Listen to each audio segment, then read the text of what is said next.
Et quand je travaillais sur les histoires là, de un peu développement durable, d'écologie, ben, on avait des réunions aussi avec des collègues indiens. Alors c'est intéressant parce qu'à l'époque, peut-être ça commence à changer un peu.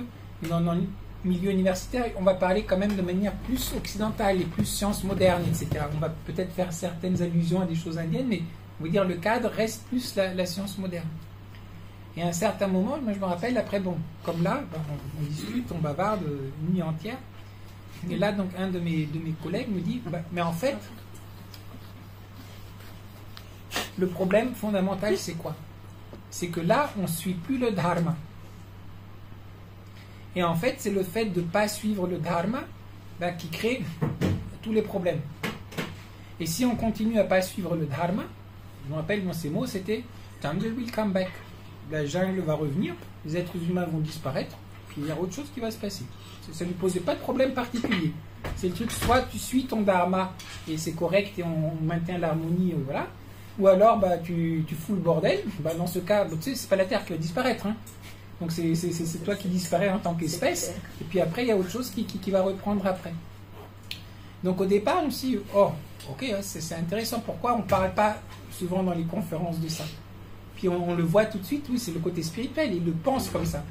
Mais après, commencer à réfléchir, dharma, ça implique quoi? À un certain niveau, c'est qu'il ne faut pas mentir, il ne faut pas voler, il ne faut pas tout ça. On dit, oui, mais c'est pas parce que là, je suis en train de raconter un mensonge que la Terre va poser va éteindre l'humanité.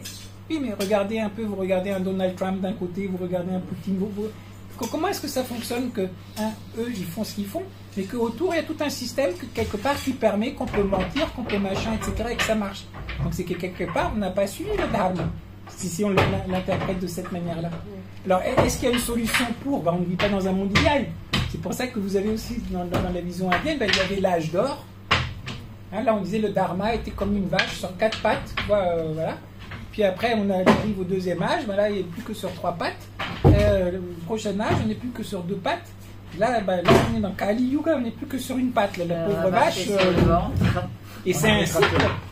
Donc là, une fois que ça se casse la gueule, à nouveau, hop, après, il y a à nouveau un autre cycle qui va repartir. Donc cette histoire qu'il y a des cycles, que toute chose qui va croître, forcément doit décroître et doit mourir, ça ne pose pas un problème particulier. C'est comme ça. Alors, toi, c'est pas forcément super génial quand tu es juste dans le moment qui est, voilà, où tout se casse la gueule.